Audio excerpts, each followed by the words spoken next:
अगर गुजरात के अंदर सत्ता परिवर्तन हो गई, गुजरात के अंदर बड़ी बात कह रहा हूँ, सत्ता परिवर्तन हो गई तो ये सब होने वाला है। जब अमित शाह टारगेट पे आएगा, जब नरेंद्र मोदी टारगेट पे आएगा तो सारी चीजें ओपन होंगी।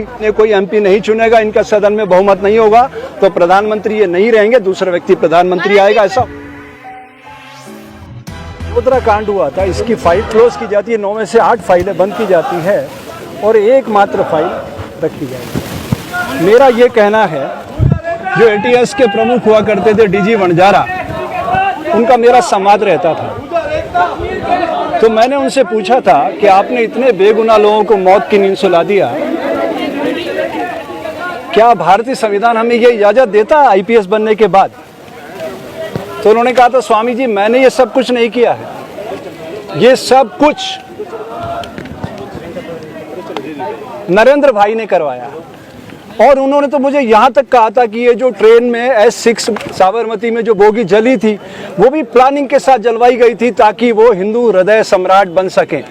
उस जमाने में हिंदू हृदय सम्राट हुआ करते थे प्रवीण तोगड़िया, और वो उसको कमजोर करके बड़े होना चाहते थे, क्योंकि आईबी का रिपोर्ट कार्ड आ रहा था, केशुभाई पटेल भुज में जो वो हुआ था, चक्रवात आया था, उसके बाद फेल्योर हो गए थे, तो संगठन ने उनको मुख्यमंत्री बना के भेजा था।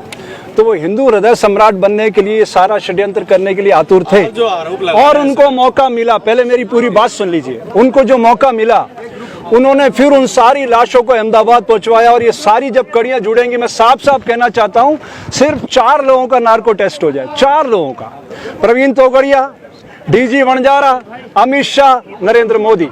अगर सारा दूध का दूध पानी का पानी नहीं हो जाए तो फिर कह देना। अब आप लोग पूछो। तो सुप्रीम कोर्ट ने तो नरेंद्र मोदी को इस पूरे प्रकरण में क्लीन चिट दे दी है, एक सवाल। दूसरा ये है, आप कह रहे हैं नार्को टेस्ट तो सुप्रीम कोर्ट में एडमिसिबल ही नहीं है, तो कैसे होगा? तो जनता को आवाज उठाना चाहिए ना। सच को नहीं जानना चाहोगे आप लोग? किसानों के आंदोलन में जुडिशरी को बाहर किया गया था, नहीं कानूनन। उन्होंने कहा कि आप डीसी और एसडीएम के अलावा बाहर नहीं जा सकोगे। एसडीएम सिर फोड़वा रहे थे। पंजाब के लोग कहाँ आना चाहते थे? पंजाब नहीं, मैं भाई, आप बिशप जब आप न्यायालय पे लाओगे तो मुझे न्यायालय पे बात करना पड़ेगी ना। न्यायालय को जब उन्होंने सिस्टम से बाहर कर दिया तो मीडिया क्या कर रही थी? मीडिया ने पूछा, यार आज हमारी कोई शिकायत है तो हम कोर्ट में जा सकते हैं कि नहीं? बताइए आप। सुप्रीम कोर्ट तक जा सकते हैं ना। उन्होंने तो रोक दिया कोर्ट में जाने से ही। तो इसका मतलब क्या है? सुप्रीम कोर्ट ने तो मामला खत्म कर दिया ना, उन्होंने क्लीन चिट दे दी है कि कोई हाथ नहीं था इसमें। नहीं, सुप्रीम कोर्ट क्या सुप्रीम पावर है? क्या प्रकृति है क्या वो? तो देश में प्रकृति वो चलती है, सुप्रीम कोर्ट चलती कानून से। और वहाँ पे आंखें जो है बंद हैं। वहाँ दस्तावेज देखे जाते हैं, और दस्तावेजों में कहीं भी नरेंद्र भाई का कहीं नाम था? मैं कह रहा हूँ, एक साधु का चोला पहन करके हमारे धर्म में समाज की सोई हुई चेतना को जागृत करना, और ये हाई टेक्नोलॉजी का युग है। अगर डीजी वनजारा और मेरी बातें नहीं हुई हो तो मैं गुनाहगार हूँ। मेरे को चाहे जो सजा दे दो आप। डीजी वनजारा ने आपको खुद बताया? डीजी वनजारा और मेरी कई बार बातचीत हुई है। ये सारी चीज ट्रैकिंग हो सकती है अगर, और कितनी देर लगती है साहब ट्रैकिंग निकालने में? डीजी वनजारा आप पे केस करवा देंगे। अरे करवाओ ना, उससे क्या है? मैं किसी से डरता हूँ क्या? मैं साफ साफ कह रहा हूँ, तो जेल में रहा है काफी समय तक।